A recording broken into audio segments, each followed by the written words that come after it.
நேற்று நான் இதே கொஞ்சம் வித்தியாசமாக ஆவிக்குரியவர்கள் ஸ்பிரிச்சுவல் பீப்புள் என்ற தலைப்பில் நேற்று உங்களோடு கூட பேச துவங்கினேன். இன்றைக்கு அதனுடைய தொடர்ச்சியை இன்றைக்கி நம்ம பார்க்க போகிறோம். ஏன் இந்த செய்தி அப்படின்னு கேட்டால், நீங்களும் நானும் ஆவிக்குரியவர்களாக மாறினா தான் அந்த அந்த அந்த அந்த எக்கால சத்தம் காதில் கேட்கும். அதுதான் விஷயம், வேறு ஒன்றுமே கிடையாது. ஒரே வார்த்தையை சொன்னால். அதனால் கர்த்தருடைய பிள்ளைகளே, நேற்று நான் பிரசங்கித்தது, அதாவது நம்ம ஆவிக்குரியவர்களாக மாறணும்னா மாம்ச கிரியைகள் நம்மை விட்டு விலகணும். அந்த மாம்சத்துக்குரியவர்கள் ஆவிக்குரியவைகளை ஏற்றுக்கொள்ள மாட்டார்கள். ரெண்டாவது, அவங்க இது சரியாக தவறா என்று நிதானிக்க மாட்டார்கள். மூன்றாவது, கிறிஸ்துவின் சிந்தை அற்றவர்களாக இருப்பார்கள். நேற்று நம்ம கேட்ட செய்தி. இன்றைக்கு தொடர்ந்து நம்ம கேட்போம். வாசிக்க வேண்டிய வசனம் கலாத்தியர் 5ஆம் அதிகாரம் 16ஆம் வசனம். நேற்று வாசித்தோமே, அதை திரும்ப வாசிக்கலாம். Praise God. கலாத்தியர் 5:16. Praise God. பின்னும் நான் சொல்லுகிறது என்னவென்றால், ஆவிக்கு ஏற்றபடி நடந்து கொள்ளுங்கள். ஆவிக்கேற்றபடி நடந்து கொள்ளுங்கள். அப்பொழுது மாம்ச இச்சையை நிறைவேற்றாதிருப்பீர்கள். அப்போது மாம்சத்தின் இச்சையை நிறைவேற்றாதிருப்பீர்கள். அடுத்த வசனம். மாம்சம் ஆவிக்கு விரோதமாக, மாம்சம் ஆவிக்கு விரோதமாக, ஆவி மாம்சத்துக்கு விரோதமாகவும் இச்சிக்கிறது.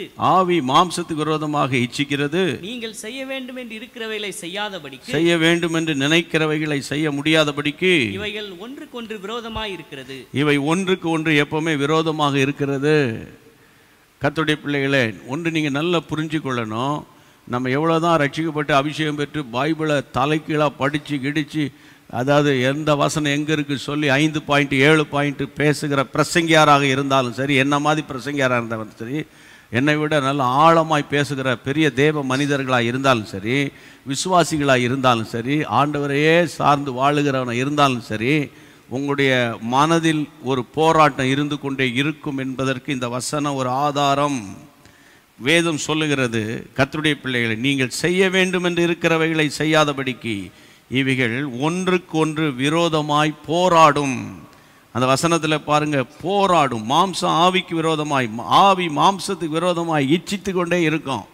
இந்த இந்த ஸ்ட்ரகிள் நீங்களும் நானும் இந்த பூமியில் இருக்கிற வரைக்கும் அது போராடிக்கிட்டே இருக்கோம். ஏன்னா நம்ம அதாவது மாம்சத்தில் தான் இருக்கிறோம். அதாவது மாம்சமும் இரத்தமும் உடையவன், அவனுக்கு பேர் தான் மனிதன்.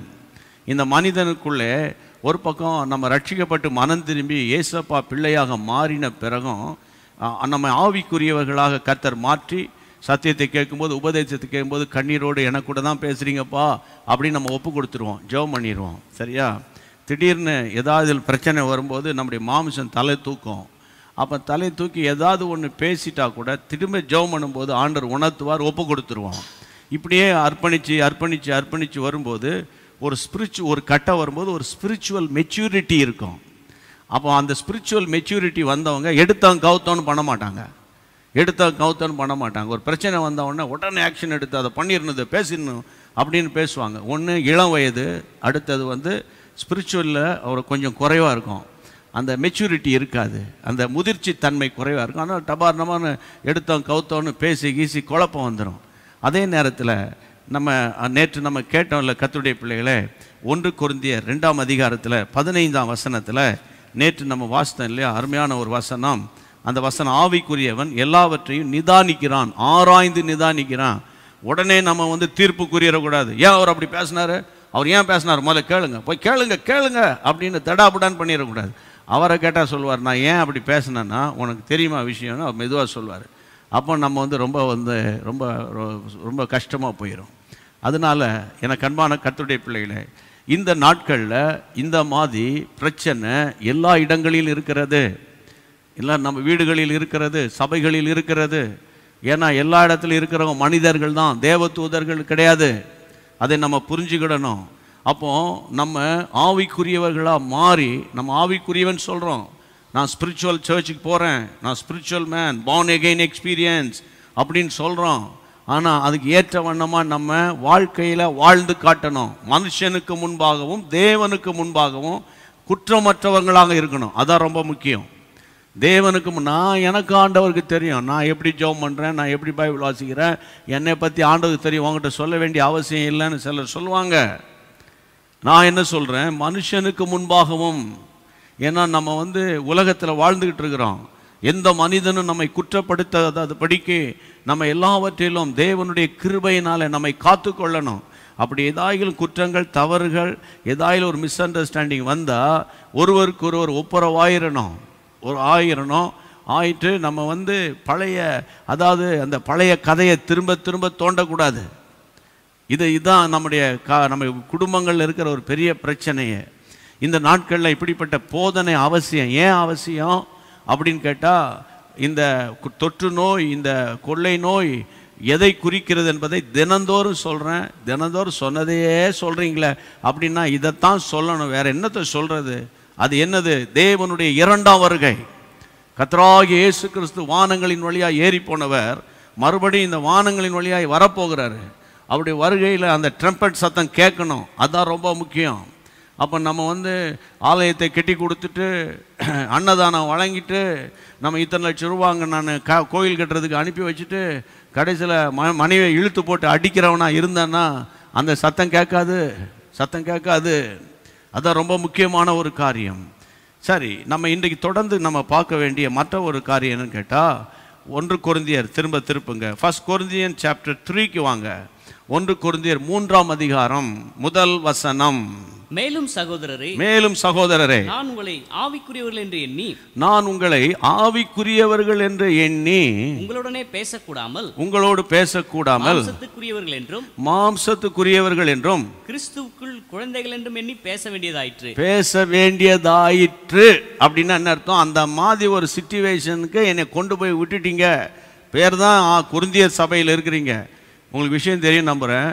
அதாவது கொரிந்தியர், கலாத்தியர், எபேசியர், பிலிப்பியர் அப்படின்னு இருக்குல்ல, ஒவ்வொரு சபையார்.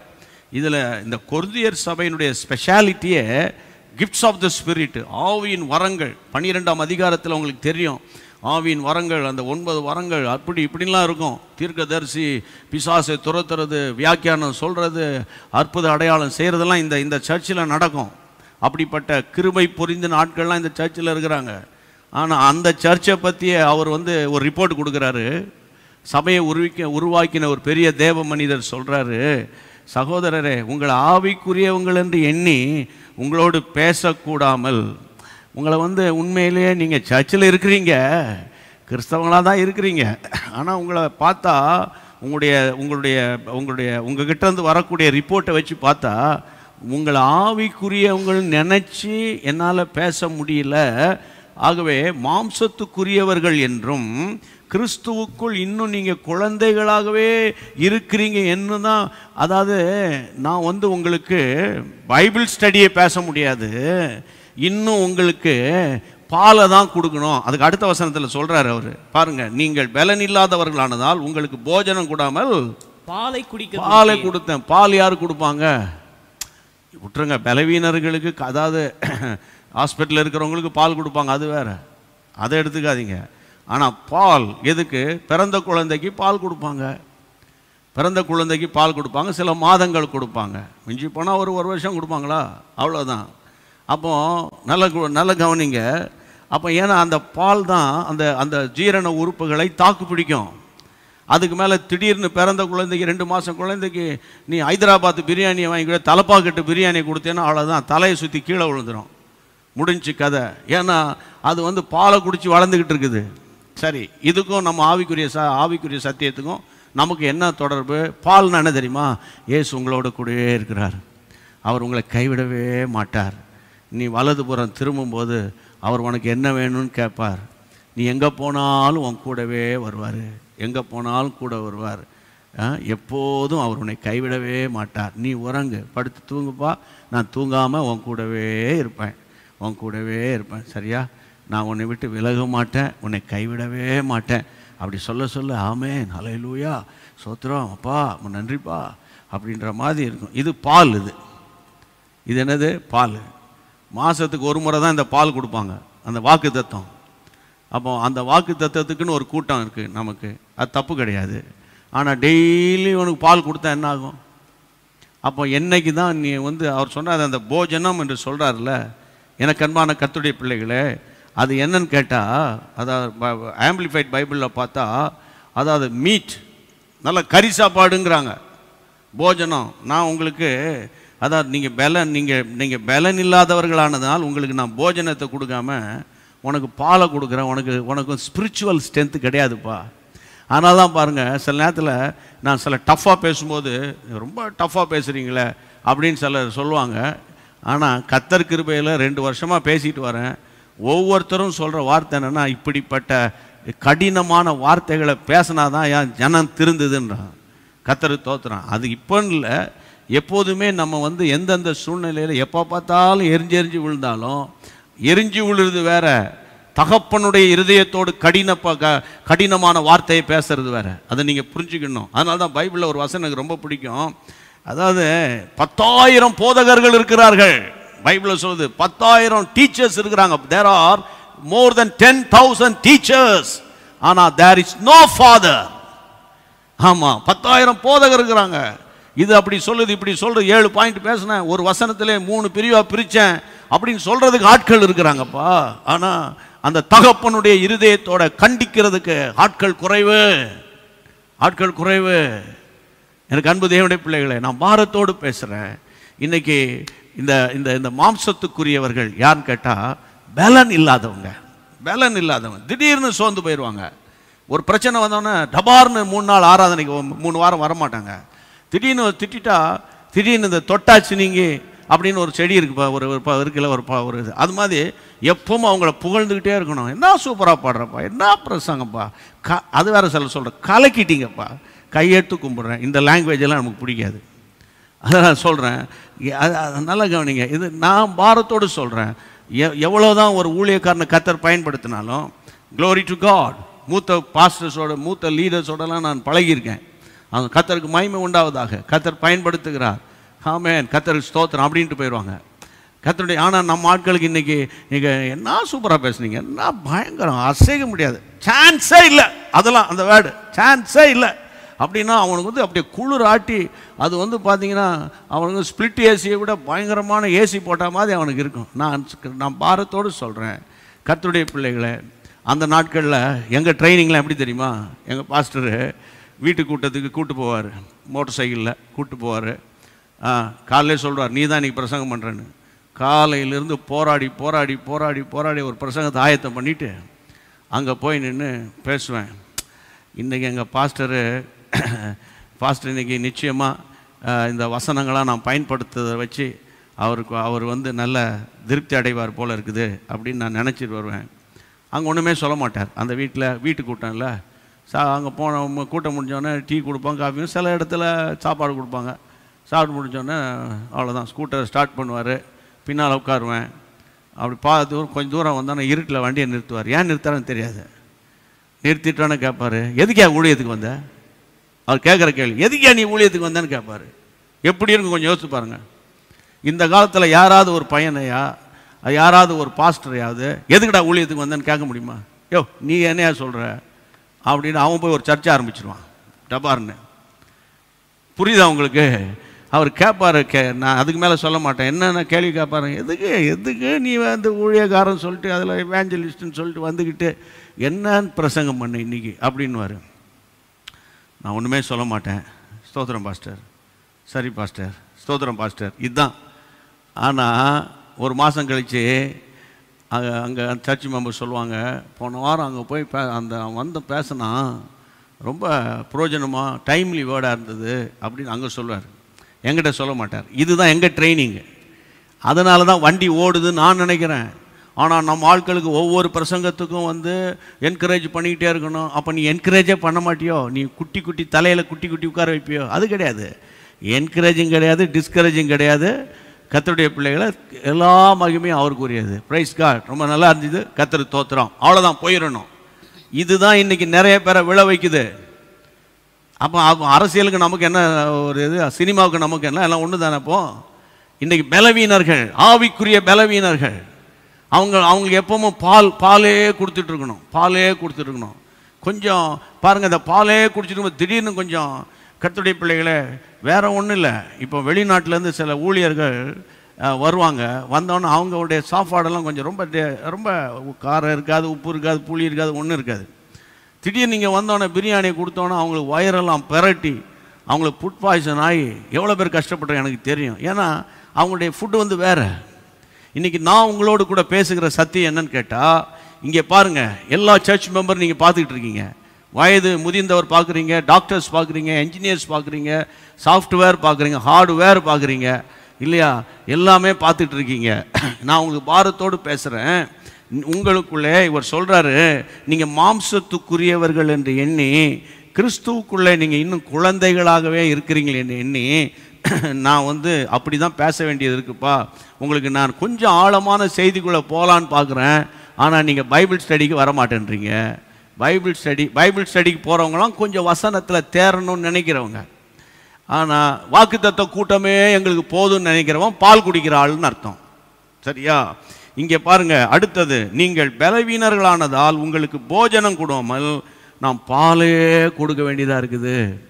எனக்கு அன்பான தேவனுடைய பிள்ளைகளை, நீங்கள் போய் நீங்கள் ஒரு மருத்துவத்துறையில் போய் ஒரு டாக்டர்கிட்ட கேளுங்க, என் பிள்ளைக்கு எவ்வளோ காலம் பால் கொடுக்கலாம், அதுக்கப்புறம் என்ன கொடுக்கலாம், அதுக்கப்புறம் என்ன பால் என்ன அவங்க சொல்லுவாங்க. எனக்கு தெரியாது அதை பற்றி. அப்போ கர்த்தருடைய பிள்ளைகளை, அதே போல் ஆவிக்குரிய வாழ்க்கையில் நீங்கள் வளர வளர வளர வேத வசன ஆழம் இருக்கணும். உங்களுக்கு வசனத்தில் ஒரு கொஞ்சம் டெப்த்து வரணும். மேலோட்டமாகவே இருந்துடக்கூடாதுயா. இங்கே பாருங்கள், இப்போ போஜனம் கொடுத்து போஜனம் கொடாமல் 2ஆம் வசனம் வாசிங்கள். நீங்கள் பலன் இல்லாதவர்களாக நீங்க பலவீனமா இருக்கிறதுனால வாசிங்க.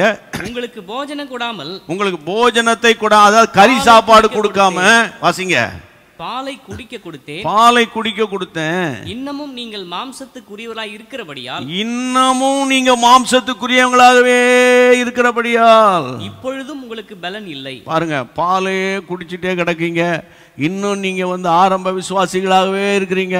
கேட்டா 30 வருஷம் விசுவாசி. சில சொல்லுவாங்க, நான் வந்து more than 30 years I am belongs to CSI, more than 40 years I am belongs to CPM, more than 50 years I am belongs to Assemblies of God. கர்த்தருக்கு தோத்திரம். நீங்க இருக்கிறதுக்காக கர்த்தருக்கு தோத்திரம். ஆனா இந்த வசனத்தை நீங்க பாருங்க, வசனத்தையும் என்னையும் நான் பார்க்குறேன், இந்த வசனத்தையும் உங்களையும் ஒப்பிட்டு பாருங்க.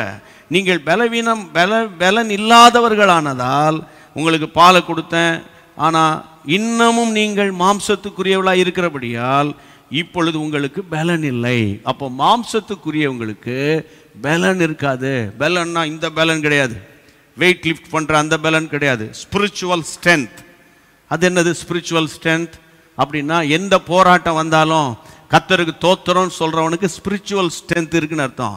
ஒரு போராட்டம் வந்தால், என்னப்பா ஆண்டவர் கைவிட்டாரப்பா, இவ்வளோ காலம் ஜெபம் பண்ணுறீங்களப்பா, இந்த கொரோனா போக மாட்டேங்குது, அவர் இருக்காரா, அல்லது நீ ஏன் ஜெபம் பண்ணுற, இப்படி பேசுனா அவன் வந்து மாம்சத்துக்குரியவன் அர்த்தம். ஆமாம். இப்போ புருஷன் ஒரு வார்த்தை பேசுனா 3 நாளைக்கு சாப்பாடு பொங்காமல் இருக்கிற அந்த விசுவாசி என்று சொல்லப்படுகிற மனைவியாய் நீ இருந்தேன்னா நீ எப்படிப்பட்டவன்னா, நீ வந்து ஸ்பிரிச்சுவல் ஸ்ட்ரென்த் இல்லாத ஆள் அர்த்தம். வரும்போதே புருஷனுக்கு அங்கேருந்து நீங்கள் வந்து ஆர்டர் பண்ணிடுங்க, இங்கே இன்னைக்கு சாப்பாடு செய்யலை, வாங்கிட்டு வந்துடு அப்படின்னு. தப்பு கிடையாது, வாங்கிறது தப்பே கிடையாது. என்னைக்கு நீ கோபம் வந்து அந்த முடிவு எடுக்கிறீங்களோ அப்போ நீங்கள் மாம்சத்துக்குரிய ஒரு ஆள் அர்த்தம். சில பேர் சொல்லுவாங்க, ஒரு வாரம் காய போட்டேன் தன்னால் ஒழுங்காயிட்டானுவாங்க. இங்கே பாருங்கள், காய போடுறதுலாம் அந்த காலம். வீட்டில் ரூம்குள்ளே உட்காந்து அவன் ஆர்டர் பண்ணி சாப்பிட்ருவான். அதனால இன்றைக்கு நான் பாரத்தோடு சொல்கிறேன், இந்த வசனத்தை நீங்கள் பாருங்கள். இன்னமும் நீங்கள் மாம்சத்துக்குரியவர்களாக இருக்கிறபடியால் இப்பொழுது உங்களுக்கு பலன் இல்லை. பிரியமானவர்களே, இந்த உலகத்தின் அதிபதியாகிய சாத்தானை நீங்கள் மேற்கொள்ளணும்னா உங்களுக்கு ஸ்பிரிச்சுவல் ஸ்ட்ரென்த் இருக்கணும். அந்த ஸ்பிரிச்சுவல் ஸ்ட்ரென்த்துக்கு என்ன பிரதர் செய்யணும்? That is anointing of the Holy Spirit. அபிஷேகத்தினுடைய வல்லமையை நீங்கள் பெறணும். அந்த வல்லமையினால் அனுதினமும் நீங்கள் நிரப்பப்படணும். அடுத்தது வேர்ட் ஆஃப் காட்.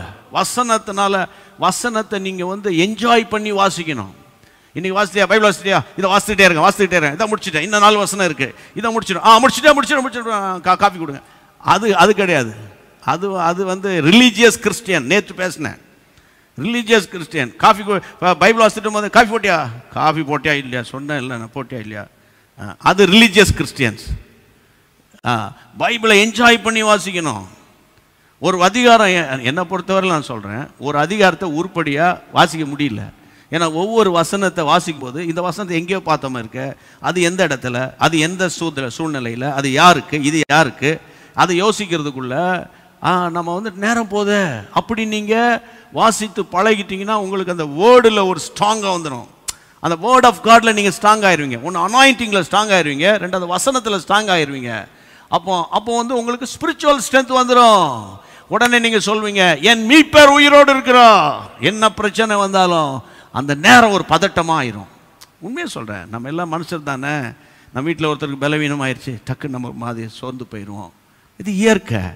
அப்புறம் ஜெபிச்சோன்னா கர்த்தர் நம்மளை தாங்குவார். ஒருவருக்காக ஒருவர் ஜெபிக்கணும். ஆமேன் ஆமேன். கர்த்தருக்கு ஸ்தோத்திரம். சிலர் பாருங்கள், அவர் வந்து சில சோர்ந்து போயிட்டார், ஒய்ஃபுக்கு சோம் இல்லை அல்லது மகனுக்கு சோம் இல்லைன்னா என்ன அவர் அப்படி சோர்ந்து போயிட்டார், என்ன விசுவாசி, அப்படி பேசக்கூடாது.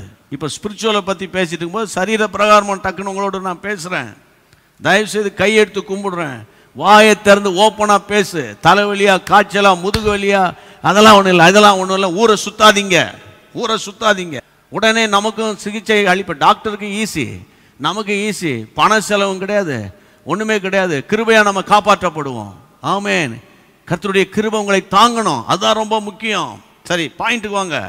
இங்கே சொல்லப்பட்டிருக்கிற என்னன்னு கேட்டால், நீங்கள் மாம்சத்தின் அவர் சொல்லுகிறார், இப்பொழுதும் நீங்கள் உங்களுக்கு பலன் இல்லை. அந்த பலன் இல்லை என்று சொன்ன உடனே அது எப்படி நம்ம அறிஞ்சு கொள்கிறோம்? நீங்கள் என்ன பிரதர் எனக்கு பலன் இல்லைன்னு சொல்கிறது? அடுத்த வசனம் பாருங்க, அடுத்த வசனம் வாசிங்க. பொறாமையும் வாக்குவாதமும், பொறாமை, அடுத்தது வாக்குவாதம், பேதகங்களும் உங்களுக்குள் இருக்கிறபடியால் நீங்கள் மாம்சத்துக்கு உரியவங்களாக இருந்து மனுஷ மார்க்கமாய் நடக்கிறீர்கள் அல்லவா. எல்லாம் அழகான ஒரு சத்தியம். மாம்சத்துக்குரியவர்கள். இப்போ நம்ம சர்ச் மெம்பராக இருந்தாலும், காணிக்கை கொடுத்தாலும், அந்த கோபுரத்தையே நீங்கள் கட்டி கொடுத்தாலும், பெல்லை நீங்கள் வாங்கி கொடுத்தாலும், சரியா, வட மாநிலங்களை சர்ச் கட்டி கொடுத்தாலும், கர்த்தருடைய பிள்ளைகளே, அதற்குரிய பிரதிபலன் உங்களுக்கு உண்டு. ஆனால் வருகை நாளில் ட்ரம்பட் சத்தம் கேட்கணும். அப்போ இங்கே பாருங்க, அருமையான வசனம். மாம்சத்துக்குரியவங்களை பற்றி சொல்றாரு. இந்த மாம்ச பிரகாரமான ஆட்கள், ஒன்று பொறாமை. ஒன்று பைபிளில் ஒரு முக்கியமான ஒரு வசனம் இருக்கு, பொறாமையோ வென்றால் அதற்கு முன் நிற்கத்தக்கவன் யார்? ரொம்ப வருஷத்துக்கு முன்னால், அதாவது நாங்கள் இப்போ உதாரணத்துக்கு சொல்கிறேன், கன்னியாகுமரி மாவட்டம் அப்படின்னா நாகர்கோயில்னா, அங்கே பொதுவாக ஊழியர்களாகிய நாங்கள் எங்களை தங்க வைக்க, உபசரிக்க சில குடும்பங்கள் எப்போவுமே ஆயத்தமாக இருப்பாங்க. அதில் ரமோலா ஆண்டின்னு அங்கே இருக்காங்க. அவங்க வீட்டில் தான் நாங்கள் எங்கள் டீம் எல்லாமே தங்குவோம்.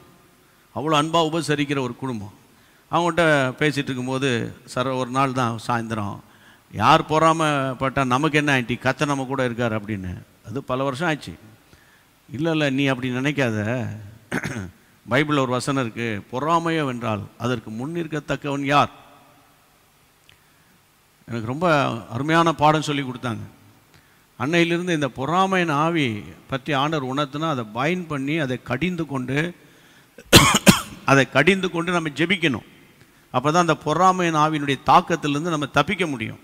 இந்த பொறாமை வந்து யார்கிட்ட அதிகமாக கிரியேட் செய்யுதுன்னா, மாம்ச பிரகாரமாக, நம்ம மாம்சத்து தான் இருக்கிறோம். மாம்சத்துக்குரியவர்கள் எப்போ பார்த்தாலும் மாம்சத்துக்கு பிரகாரமாகவே பேசுவான். ஸ்பிரிச்சுவல் மேனாக அவன் ஸ்பிரிட் ஆஃப் ஃப்ளெஷ்ஷாக எப்படி கண்டுபிடிக்கலான்னா, ஸ்பிரிச்சுவல் மேன் வந்து ஜெபிக்க போனோம், ஃபாஸ்டிங் போகிறேன், அந்த ஆத்தும ஆதாயம், அந்த சபையின் எழுப்புதல், இதையே பேசிகிட்டு இருப்பான். இந்த இந்த இந்த இந்த இந்த ஃப்ளஷ் மேன் என்ன பண்ணுவான், நான் அங்கே போய் சாப்பிடலாம், புதுசாக ஒரு ஹோட்டல் திறந்துருக்காங்க, அது ரொம்ப டேஸ்ட்டாக இருக்குது, அது தப்பு கிடையாது, அதிலே புரிஞ்சுக்கோங்க, தப்பு கிடையாது. ஆனால் அதுக்கே அவங்க ரொம்ப இம்பார்ட்டன்ஸ் கொடுத்துக்கிட்டே இருப்பாங்க, அதுக்கே கொடுப்பாங்க. இது வந்து பரவாயில்ல, அடுத்த வாரம் கூட உபவாசம் பண்ணிக்கலாம், இப்போன்னா ஆகிப்போச்சு, யார் உங்களை கேட்குறா, பரவாயில்ல, இந்த வாரம் ஞாயிற்றுக்கிழமை ஆறாவது போகலான்னா பரவாயில்ல, நீங்கள் காணிக்க கொடுக்கலன்னா கூட பரவாயில்ல, அதெல்லாம் ஒரு முறை தானே ஸ்மோக் பண்ணீங்க, பரவாயில்ல. கர்த்தருடைய பிள்ளைகளே, இன்றைக்கி நான் சொல்கிறேன், பாரத்தோடு சொல்கிறேன், நம்முடைய ஆன்மீகத்தை, ஆவிக்குரிய வாழ்க்கையை கெடுக்கிறதுக்கு சாத்தான் ஏவுகிற ஒரு ஆயுதம் பொறாமை. பைபிளில் உங்களுக்கு தெரியும், ஈசாக்கு விதை விதைத்த போது, அந்த ஆதியாகமம் 26ஆம் அதிகாரம் வாசிக்க நேரம் இல்லை, ஈசாக்கை கர்த்தர் ஆசீர்வதித்தார். அந்த வருஷம் 100 மடங்கு அவனுக்கு ஆசீர்வாதம் கிடைச்சது. உடனே அபிமெலேக்கு அந்த குரூப்பு அவன் மேல் பொறாமை கொண்டு, நல்ல கவனிங்க, நீங்கள் கொஞ்சம் வசதியாக ஆசீர்வதிக்கப்படும் போது, உங்கள் வீட்டில் ஒரு நல்ல காரியங்கள் நடந்து உங்களை கர்த்தர் உயர்த்தும் போது, அதான் எதிராளி பொறாமை ஆவியை அனுப்புவான். பொறாமையாக பிஸ்னஸில் நீங்கள் கொஞ்சம் வளர்றீங்க, உடனே அடுத்த ஆட்கள் பொறாமை நாவி வரும். அதே போல தான் ஊழியத்தில் கூட கொஞ்சம் கர்த்தர் போராடி உருண்டு பரண்டு கஷ்டப்பட்டு கொஞ்சம் அப்படி தலை தூக்கும்போது பொறாமை நாவிகள் பலதரப்பட்ட பேக் ஃபயர் இருக்கும், பின்னால் இருந்து பேசக்கூடிய காரியங்கள் வரும். அந்த பொறாமை ஆவிகளை கர்த்தர் அடையாளம் காட்டும்போது நீங்கள் பாரத்தோடு ஜெபிக்கணும். அதே நேரத்தில் நம்ம அந்த பொறாமை நாவி ஒருவேளை நமக்குள்ளே வந்துடக்கூடாது. அது வருதுனாலே உடனே அதை நீங்கள் பைண்ட் பண்ணி நீங்கள் ஜெபிச்சிடணும். அடுத்தது பொறாமை, அப்புறம் வாக்குவாதம். இதுவும் பாருங்க, தெரியல உங்களுக்கு. ஈசாக்கு எடுத்து நான் உங்கள்கிட்ட பேசினேன்னா அது ஒரு பெரிய ஸ்டோரியா, பெரிய லாங் பிரசங்கமாயிரும். ஈசாக்கு ஆசீர்வதிக்கப்படும் போது அவன் தகப்பனுடைய துறவுகளை 26 ஆதியாகமம் 26 இருக்கு, அவன் தோன்றான். உடனே பொறாமை கொண்டு வந்து அந்த அவன் தோன்ற கிணறுலாம் தூர்த்து போடுறாங்க. அவன் விட்டு கொடுத்து ஏசேக்கு சித்தனா அப்படின்னு சொல்லிட்டு போயிட்டே கிடக்கான். ஆனால் வாக்குவாதத்தை அவன் அந்த மேற்கொள்ளும்போது விட்டு கொடுக்குறான், வாக்குவாதத்திலேருந்து வெளியே வரான். இன்றைக்கி உங்களுக்கு வர வேண்டிய பணத்தை கொடுக்காம போயிட்டாங்களா, உங்கள் வீட்டில் ஷேர் கொடுக்காம போயிட்டாங்களா, 2ல் 1 பார்த்துருவேன், அதை பார்த்துருவேன், இதை பார்த்துருவேன், அப்படி ரிலாக்ஸ்டாக இருங்க, ஆண்டவர் நடத்துவார். மற்றவங்க பணத்தில் நீங்கள் ஆசைப்படக்கூடாது. தொழில் செய்கிறவங்களுக்கு சொல்கிறேன், பேசும்போதே நீ என்ன பிஸ்னஸாக இருக்கட்டும், பேசும்போதே இதுக்கு இவ்வளோ ரூபா ஆகணும், அந்த இடத்துல தோத்துறோம், ப்ரைஸ் லாட், நான் பார்த்துக்கலாம், அந்த கதையே இருக்கக்கூடாது. எல்லாம் பேப்பரில் இருக்கணும், எல்லாமே பேப்பரில் இருக்கணும். இதுக்கு இவ்வளோ பணம் செலவாகும், டீட்டெயிலாக சொல்லுங்கள், ஓப்பனாக இருங்க. தொழில் செய்கிறவங்க ரொம்ப முக்கியம். அப்போது கர்த்தர் உங்கள் இருதயத்தை பார்த்து கர்த்தர் உங்களை ஆசீர்வதிப்பார். சில விஷயத்தில் பார்த்தீங்கன்னா, சிலர் பார்த்தீங்கன்னா 100 ரூபா கொடுத்தா 75 ரூபா செலவாயிடுச்சுன்னா 25 ரூபா கொடுக்க மாட்டான். 25 ரூபாலாம் போய் கேட்டுட்டு இருக்கார் பாரு அப்படின்வாங்க. அப்படி கிடையாது. இந்தாங்க மிச்சம் 25 ரூபா கொடுத்தா ஆண்டவர் முதல்ல பார்ப்பாரு. உண்மை வேற, உத்தமம் வேற, நல்லா புரிஞ்சுக்கணும். அப்போ இங்கே பாருங்க, இந்த வாக்குவாதம், இன்னைக்கு வீடுகளில் வாக்குவாதம் வராமல் நம்ம பார்த்துக்கணும். அந்த ஆர்குமெண்ட் வந்துடக்கூடாது. நான் சிலர் சொல்லுவாங்க, நான் பேசிகிட்டே இருந்தாங்களா, நான் பேசினா பாருங்க அப்படியே ஆஃப் ஆகிட்டாங்க சொல்லிட்டு அவங்களே சிரிச்சுப்பாங்க. அங்கே யாரும் சிரிக்க மாட்டாங்க, அவங்களே பேசி அவங்களே சிரிச்சுப்பாங்க. பாருங்க, நான் என்ன சொல்கிறேன்னு கேட்டால், இந்த வாக்குவாதத்துக்கும் பொறாமைக்கும் பேதகங்கள் இவைகள் உங்களுக்குள்ளே இருக்கிறபடியா நீங்கள் ஆவிக்குரியவர்கள் இல்லாமல் மாம்சத்துக்குரியவர்களாக இருந்து மனுஷர் மார்க்கமாக உலக பிரகாரமாக மனுஷர் நடக்கிற மாதிரி நீங்கள் நடக்கிறீங்கன்னு அவர் சொல்லுகிறதை இந்த 1 கொரிந்தியர் 3:1-3 வசனங்களில் நம்ம பார்க்கிறோம். என் அன்பு தேவனுடைய பிள்ளைகளே, இப்போ மாம்சத்துக்குரியவங்களுடைய பிரச்சனையை பார்த்தீங்களா எங்கெங்கே வருதுன்னு. அதனால் பொறாமை ஆவி ஒருவேளை நம்ம அறியாமல் வந்துட்டா நீங்களே தலையில் கவிச்சு இயேசுவின் நாமத்தினால என்னை உயர்த்துகிற கர்த்தர் என் கூட இருக்கிறார், எனக்குன்னு ஒரு பிளெஸிங்கை வச்சிருக்கார், என்னை கர்த்தர் ஆசீர்வதிப்பார், எனக்குன்னு ஒரு நேரம் வச்சிருக்காரு, கர்த்தர் ஆசீர்வதிப்பார். ஆமென். என்னை ஒரு விதத்தில் ஆசீர்வதிப்பார், அவங்கள ஒரு விதத்தில் ஆசீர்வதிப்பார். எப்படி நீங்கள் ஒரு பரந்த மனப்பான்மையோடு இருக்கணும். நேற்று நம்ம கற்றுக்கொண்டது போல நான் மற்றவங்களை என்னிலும் மேன்மையாக நினைக்கணும். அதுதான் ரொம்ப முக்கியம். இது எப்போ வரும்னா, கர்த்தர் ஒருவரை உயர்த்தும் போது தான். அவங்க மற்றவங்க பிரசங்கெல்லாம் கேட்க மாட்டாங்க, எனக்கு ஐ ஹவ் நோ டைம், நான் ரொம்ப பிஸியாக இருக்கேன் பாருங்கன்றவாங்க. ரொம்ப கவனமாக இருக்கணும். எவ்வளவு உயர்த்தினாலும் நம்ம தாழ்மை உள்ளவனாக நடக்கணும். தாழ்மைன்னொன்னே அழுக்கு ஷர்ட்டு, அழுக்கு பேண்ட்டு, தலையை ஒழுங்காக சீவாமல் பாத்ரூமுக்கு போடுற செருப்பை போட்டுக்கிட்டு ஆண்கள் பெண்கள் அழுக்கு சேலையை கட்டிக்கிட்டு ஒழுங்கு தலைகளையை சீவாமல் கொள்ளாமல் கிடந்துக்கிட்டு நான் தாழ்மையாக இருப்பேன், அப்படி கிடையாது. அது கிடையாது. கர்த்தருடைய பிள்ளைகள் ஆரோக்கியமாக இருக்கணும், சுத்தமாக இருக்கணும், டிசிப்ளின்டாக இருக்கணும். கர்த்தருக்கு தோத்திரம்.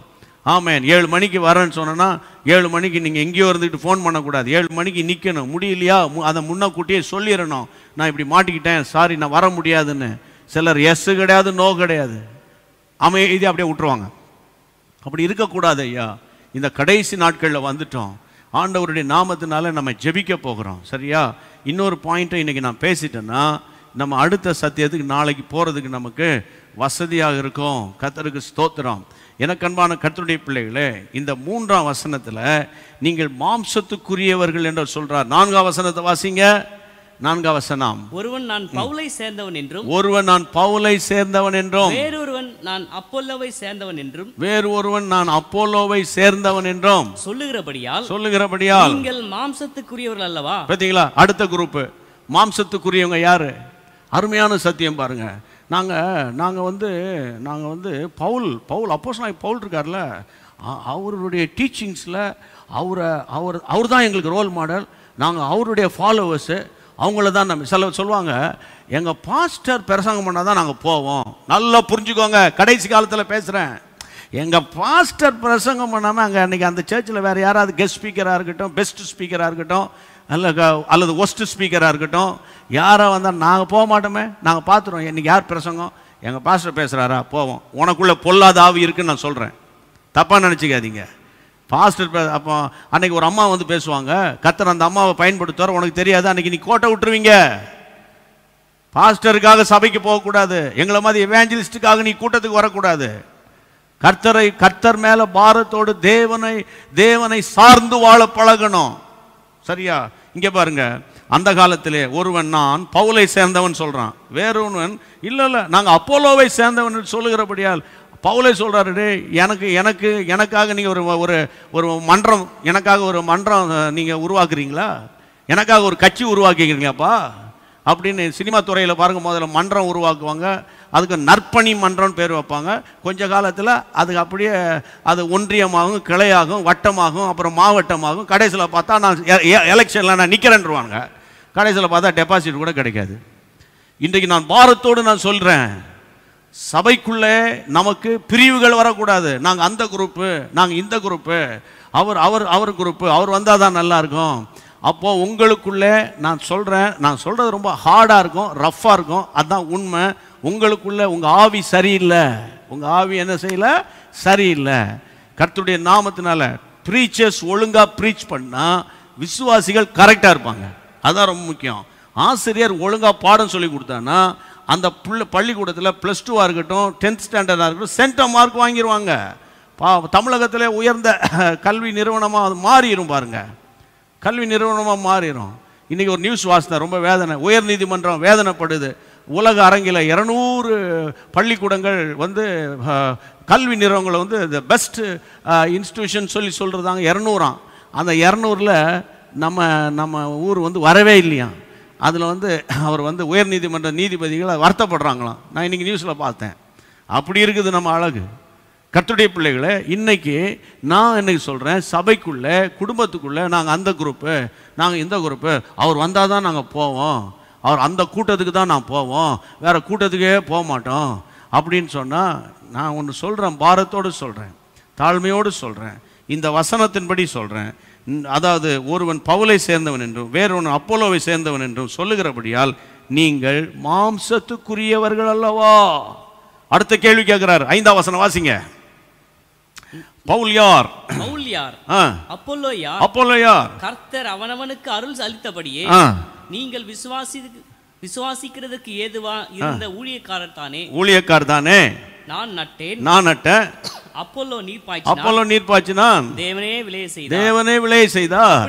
அப்படி இருக்க நடுகிறவனாலும் ஒன்றுமில்லை, நீர் பாய்ச்சுகிறவனாலும் ஒன்றும் இல்லை, விளைய செய்கிற தேவனாலே ஆகும். பரவாயில்ல, பவுல் ரொம்ப மெச்சூரிட்டியான ஒரு பெரிய தேவ மனிதர். அவர் வந்து அப்படியா என் கூட இவ்வளோ பேர் இருக்கீங்களா, என் கூட இவ்வளோ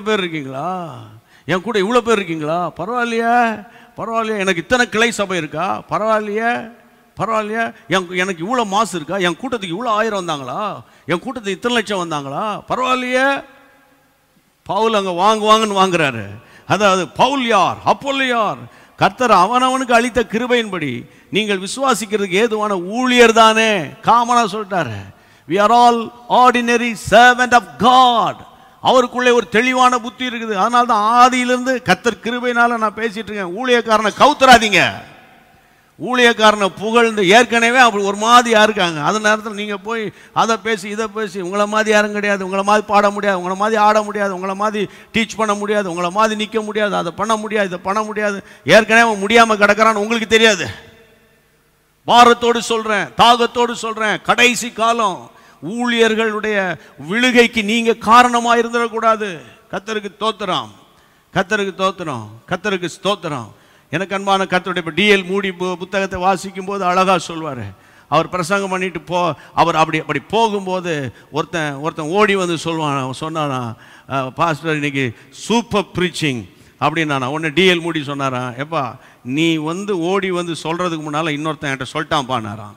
என்னது, நான் தானே ரெடியாக பார்த்துக்கிட்டே இருந்தேன், சர்வீஸ் முடிஞ்ச உடனே நான் தான் ஆளாக உங்களை வந்து என்கரேஜ் பண்ண நான் தானேப்பா, அதுக்கு முன்னால் யார் வந்து வரலையே, பக்கத்தில் சாத்தான் வந்து சொல்லிட்டு போயிட்டான்டா இன்னைக்கு சூப்பராக இருந்துச்சுன்னு அப்படின்னாராம். பார்த்தீங்களா, இப்படிப்பட்ட டீச்சிங்கை இளம் சமுதாயம் தம்பிமார்கள் கேட்டானுங்கன்னா அவனுக்கு நல்ல தரம் வாய்ந்த தலைவர்களாக தமிழகத்தில் உருவாக்கப்படுவார்கள். கர்த்தருக்கு தோத்திரம். 4 முளைக்கில 4 இலை உடலை அதுக்குள்ளே பிஷப்பு, ரெவரண்டு, வாரியரு, அது இதுன்னு லீடரு அப்படி இப்படின்னு போர் புகழ்ந்து கர்த்தருடைய பிள்ளைகளை இந்தியா பெனிகின்னு அது இதுன்னு போட்டு பாரத்தோடு தாகத்தோடு வேதனையோடு சொல்கிறேன் 30-40 வருஷத்துக்கு முன்பாக பிரகாசித்த பரிசுத்தவான்கள் எங்கே? விஸ்வவாணி தலைவர் அந்த எமில் அண்ணன் எங்கே? அவனுடைய அர்ப்பணிப்பு எங்க? சாம் கமலேஷனுடைய அர்ப்பணிப்பு எங்க? பேட்ரிக் ஜாஷுவாவுடைய அர்ப்பணிப்பு எங்க? சாம் சுந்தரம் ஐயானுடைய கர்த்தருடைய பிள்ளைகளை சாம் சுந்தரம் ஐயானுடைய அர்ப்பணிப்பு எங்க? அந்த சுந்தரம் ஐயானுடைய அர்ப்பணிப்பு எங்க? கர்த்தருடைய பிள்ளைகளை, இந்த நாட்களில் நம்ம கடைசி காலத்தில் ஒரு சேனையாக தேவனுக்காக எழுமணும். எந்த விதமான புகழ்ச்சியோ இகழ்ச்சியோ எதுவுமே வேண்டாம், ஒன்றுமே வேண்டாம். புகழ்ச்சி வேணாம், நிகழ்ச்சி வேணாம், எந்த இதுவுமே வேணாம். கர்த்தரே நம்ம புகழணும். அவர்தான் புகழப்படத்தக்கவர். He is worthy to be praised. அவர்தான் துதிக்கு பாத்திரராய் இருக்கிறாரு. அந்த விஷயத்தில் நம்ம ரொம்ப ஜாக்கிரதை உள்ளவங்களா இருக்கணும். இங்கே பாருங்க, ஒருத்தன் நான் பவுலை சேர்ந்தவன்றான், அந்த காலத்திலே பாருங்க பாலிடிக்ஸ் சர்ச்சுக்குள்ள. இன்னொருத்தர் சொல்கிறோம் அப்போலோ சேர்ந்தவனான்றான். இன்றைக்கி இருக்கல சர்ச்சுக்குள்ளே நாங்கள் அந்த குரூப்பு, நாங்கள் இந்த குரூப்பு, நான் ஏ டீமு, நான் பி டீமு, நான் அந்த ஊர், நாங்கள் இந்த ஊர். ஐயா நான் ஒன்று சொல்கிறேன், கல்லறைக்கு இடம் கிடைக்கல ஐயா.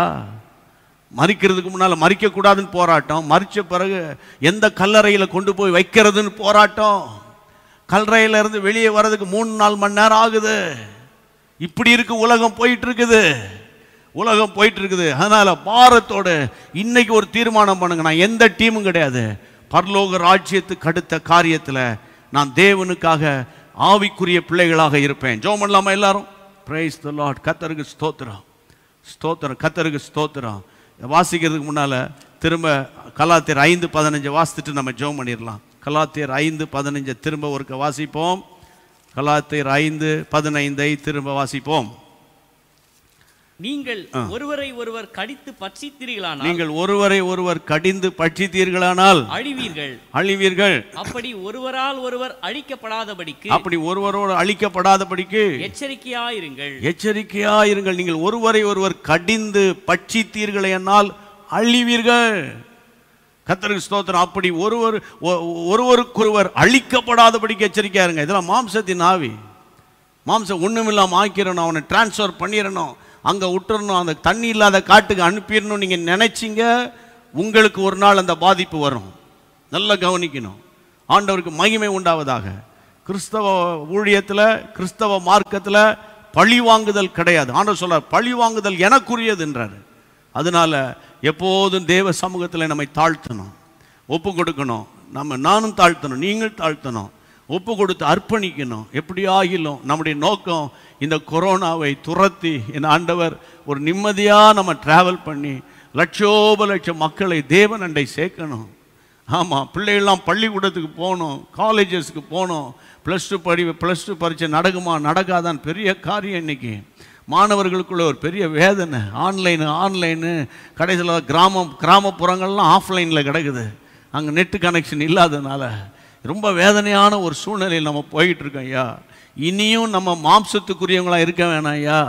ஆமாம், கர்த்தருடைய பிள்ளைகளே, தொழில் செய்கிறவங்களுக்கு சொல்கிறேன், நீங்கள் ஊழியத்துக்கு காணிக்கைகள்லாம் கொடுக்குறீங்க, வட மாநிலங்களுக்கு உதவியாக இருக்கிறீங்க, உங்களை நினச்சி கர்த்தரை தோத்திரம் பண்ணுறேன். ஆனால் உங்கள் கீழே வேலை செய்கிற ஆட்களுக்கு நீங்கள் உண்மை உள்ளவர்களாக இருங்க. அவங்க மத்தியில் இருமாப்பா இராதீர்கள் என்று வேதம் சொல்லுகிறது. சாட்சி ரொம்ப முக்கியம். எல்லாரும் ஒப்பு கொடுப்போம் தேவ சமூகத்தில். ஆண்டவரே, இனி நான் மாம்சத்துக்குரியவனாக பழி வாங்குகிற சுவாபம் எனக்கு வேண்டாம் ஆண்டவரே. உள்ள ஒன்று வச்சு வெளியே ஒன்று வச்சு இன்டலெக்சுவலாக நடக்கிறேன், ரொம்ப கேர்ஃபுல்லாக இருக்கிறேன், நான் கேர்ஃபுல்லாக பேசுவேன், அந்த மாதிரிலாம் வேண்டாம் ஆண்டவரே. ஆண்டவரே உமக்கு ஸ்தோத்திரம். ஞானிகளை வெட்கப்படுத்தும்படி தேவன் பைத்தியமானவைகளை தான் தெரிந்து கொள்ளுகிறீர் ஆண்டவரே. என்னை ஒப்பு கொடுக்கிற ஆண்டவரே, எல்லார் கைகளை உயர்த்தி, ஆமாம், இந்த நாட்களில் என்னை ஒரு ஆவிக்குரிய பிள்ளையாக மாற்றுங்க, என்னை ஒரு ஆவிக்குரிய மனுஷியாக மாற்றுங்க. ஆமாப்பா, ஆமாப்பா, புருஷன் வழியில் உள்ளவங்க என் பக்கம் வரக்கூடாது, எங்கள் வீட்டுக்கு வரக்கூடாது, தங்கக்கூடாது. சகோதரியே, கர்த்தருடைய ஆவியானுடைய ஏவுதலோடு தான் பேசுகிறேன் நான். அந்த தீர்மானத்தில் நீங்கள் விலகுங்க. ஆமென். அதை போல மாமியாரை கேவலமாய் பேசுகிற சகோதரனே, மாமனார் குடும்பத்தை கேவலப்படுத்துகிற சகோதரியே, சகோதரனே, ஆண்டவருடைய நாமத்தில் ஜெபிக்கிறேன். கர்த்தருடைய கரத்தில் ஒப்பு கொடுப்போம். ஊழியர்களுக்கு முன்பாக ஒரு வேஷம், பின்னால கூடி பேசுகிற காரியம். ஆவியானவரே, என்னை மன்னியும் சொல்லுங்க ஆண்டவரே. எங்களுக்குள்ளே பொறாமை, எங்களுக்குள்ளே வாக்குவாதம், பேதமை, நான் அப்போலோவை சேர்ந்தவன், நான் பவுலை சேர்ந்தவன், நான் அந்த குரூப், இந்த குரூப், அந்த குரூப்பீஸ் எங்களுக்கு வேண்டாம் ஆண்டவரே. ஆண்டவரே, எங்களுக்காக சிலுவையிலே நீர் மரித்த போது ஆண்டவரே, ஏதோ ஒரு குரூப்புக்காக மரிக்கலையே, உலகம் முழுவதும் உள்ள மக்களுக்காகத்தானப்பா மரித்தீர். இன்றைக்கு இயேசு இல்லாத எத்தனையோ சடலங்கள் ஆண்டவரே அந்த இடுகாட்டுக்கு போகிறது. ஐயா, இந்த சூழ்நிலையில எங்களை தாழ்த்துகிறோம், எங்களை அர்ப்பணிக்கிறோம், எங்களை ஒப்பு கொடுக்கிறோம். ஷக்கமா ரீஹாலா துரிமே ஹாத்திரே. ஆமா ஆண்டவரே, என்னை ஆவிக்குரியவனாய் மாற்றுங்க ஆண்டவரே, என்னை ஆவிக்குரிய பிள்ளையா மாற்றுங்க ஆண்டவரே. இப்படிப்பட்ட பிரசங்கங்களை கேட்கும்போது நான் ஒப்பு கொடுத்து ஜெபம் பண்றேன், ஆனா என் சுவாபம் மாற மாட்டேங்குது ஆண்டவரே. அந்த வைராக்கியம், அந்த ரிவெஞ்ச், ஆமென். சகோதரியே, ஆண்டவர் உங்ககிட்ட பேசுகிற அந்த ரிவெஞ்ச் எடுக்கணும். அந்த வைராக்கியம் எப்படி வரான்னு பார்க்கிறேன், எப்படி நடக்குதுன்னு பார்க்கிறேன். ஆமென். எப்படி பார்க்கிறேன் நான்.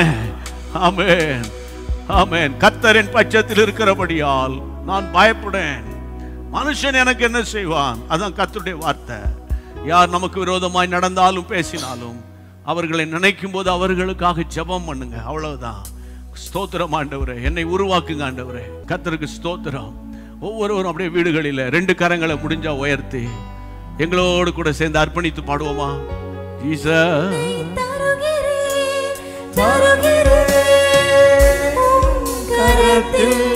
என்னை படைக்கிறேன், படைக்கிறேன் உம் பாதத்தில் என்னை தருகிறேன், தருகிறேன் உம் கரத்தில் என்னை படைக்கிறேன், படைக்கிறேன் உம் பாதத்தில் என்னை தருகிறேன், தருகிறேன் உம் கரத்தில் என்னை படைக்கிறேன், படைக்கிறேன் உம் பாதத்தில் உருவாக்குமே, என்னை உருவாக்குமே, உருவாக்குமே, என்னை உருவாக்குமே, உருவாக்குமே, என்னை உருவாக்குமே, உருவாக்குமே, என்னை உருவாக்குமே. குயவனே, உம் கையில் களிமண்ணா உடைத்து உருவாக்கும். குயவனே, உம் கையில் களிமண்ணா உடைத்து உருவாக்கும். என் சித்தமல்ல உம் சித்தம் நானா தருகிறேன் உம் கையிலே.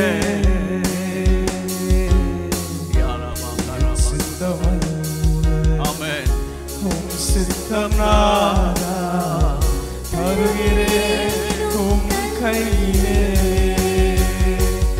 என்னை தருகிறேன், கரங்களை உயர்த்தி, தருகிறேன், கரங்களை உயர்த்தி. உம் கரத்தில் ஆமா ஆண்டவரே. என்னை படைக்கிறேன், படைக்கிறேன் உம் பாதத்தில் என்னை தருகிறேன், தருகிறேன் உம் கரத்தில் என்னை படைக்கிறேன், படைக்கிறேன் உம் பாதத்தில் என்னை தருகிறேன், தருகிறேன்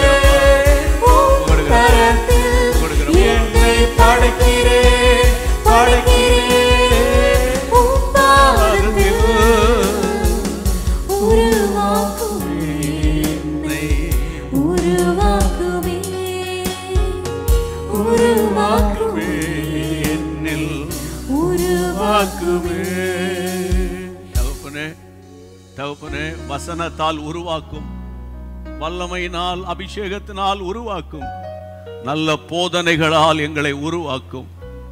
ஆண்டவரே, வேத வசனம் இருபுறமும் கருப்புள்ள பட்டயம். ஆண்டவரே, எங்களை உருவாக்கும். அக்கினியினால் ஆண்டவரே எங்களை புடமிடும். ஆண்டவரே, நாங்கள் நல்ல ஆண்டவரே களிமண்ணாய் எங்களை வணைந்து ஒரு நல்ல பாத்திரமாய் எங்களை உருவாக்கும். கர்த்தாவே, நாங்கள் மாம்சத்துக்குரியவர்களாக இனி இல்லாமல் ஆவிக்குரியவர்களாய் வாழ எங்களுக்கு கிருபை தாரும். ஆண்டவரே, ஒவ்வொரு விஷயத்திலும் நாங்கள் உண்மை உள்ளவர்களாய் நடக்க எங்களுக்கு கிருபை தாரும். சமுதாயத்திலும் ஆண்டவரே, மற்ற மக்கள் மத்தியிலும், எங்களுடைய தெருவிலும், எங்களுடைய ஆண்டவரே ஊழியத்திலும், தொழிலிலும், வேலை ஸ்தலத்திலும், குடும்பத்திலும், ஆண்டவரே சகோதரர்கள் நடுவிலும், ஆண்டவரே விசுவாசிகள் மத்தியிலும் நாங்கள் தாழ்மை உள்ளவர்களாக இருக்கணுமே. ஆண்டவரே, அன்புள்ளவர்களாக இருக்கணுமே. உம்முடைய சுவாபத்தை வெளிப்படுத்துகிறவராக எங்களை மாற்றுங்க. ஆண்டவரே, ஆண்டவரே கிருபை தாருமப்பா. எங்களை ஒப்பு கொடுக்கிறோம். உம்முடைய வருகைக்கு எங்கள் தேசத்தை ஆயத்தப்படுத்துங்க, எங்கள் சபைகளை ஆயத்தப்படுத்துங்க, எங்கள் குடும்பங்களை ஆயத்தப்படுத்துங்கப்பா. காலம் சமீபமாய் விட்டதப்பா. ஆண்டவரே, பரலோக ராஜ்யம் சமீபித்து விட்டது. மனம் திரும்புங்கள் என்று சொன்னீரே. எங்களை தாழ்த்துகிறோம். ஆண்டவரே, இந்த இரவிலே எத்தனை ஆயிரம் பேர் என்னோடு இணைந்து இந்த சத்தியத்தை கேட்டார்கள் என்று எனக்கு தெரியாவிட்டாலும், அவருடைய காதுகளில் இந்த வார்த்தை போனதுனால இந்த வார்த்தையானது அவர்களுடைய வாழ்க்கையை மாற்றும் என்று எனக்கு தெரியுமே.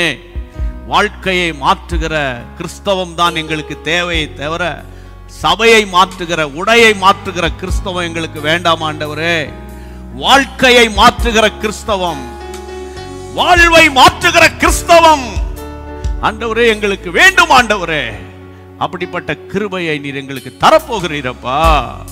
முதியவர்கள் முதல் சிறு பிள்ளைகள் வரைக்கும் பலன் கொள்வார்களாக, பலன் கொள்வார்களாக, பலன் கொள்வார்களாக. உம்முடைய பரிசுத்த நாமம் மகிமைப்படட்டும். அத்தனை பேர் வீடுகளில் ஆரோக்கியம், சௌக்கியம், சுகம், சமாதானம் உண்டாவதாக. இயேசுவின் நாமத்தில் ஜெபிக்கிறோம் பிதாவே, ஆமென். கர்த்தருக்கு ஸ்தோத்திரம். இவ்வளவு பொறுமையாக நீங்க உட்கார்ந்து சத்தியத்தை கேட்டீங்க. உங்களில் அநேகர் அந்த நோட்ஸ் எழுதுறீங்க. உங்களை நினைத்து நான் ஆண்டவருக்கு நன்றி சொல்லுகிறேன்.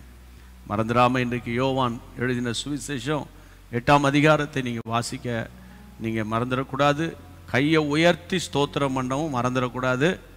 அதுக்கு பிறகு ஜீசஸ் மீட்ஸ் மினிஸ்ட்ரியை நினைத்தும் கர்த்தரை ஸ்தோத்திரம் பண்ண மறந்துடக்கூடாது.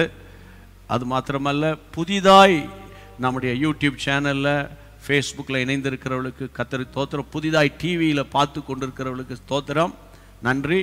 இதுவரைக்கும் நீங்கள் யூடியூப் சேனல் சப்ஸ்கிரைப் பண்ணாவிட்டால் ஜீசஸ் மீட்ஸ் மினிஸ்ட்ரியை சப்ஸ்கிரைப் பண்ணிட்டீங்கன்னா தினந்தோறும் மார்னிங் 5:30 ஆவியான அனுதினமும் ஆவியானவரோடு, சாயந்தரம் 5:30 நமக்கு இந்த தெய்வீக பாதுகாப்புக்கான ஜெபம் இப்போ வீட்டை தேடி வரும்.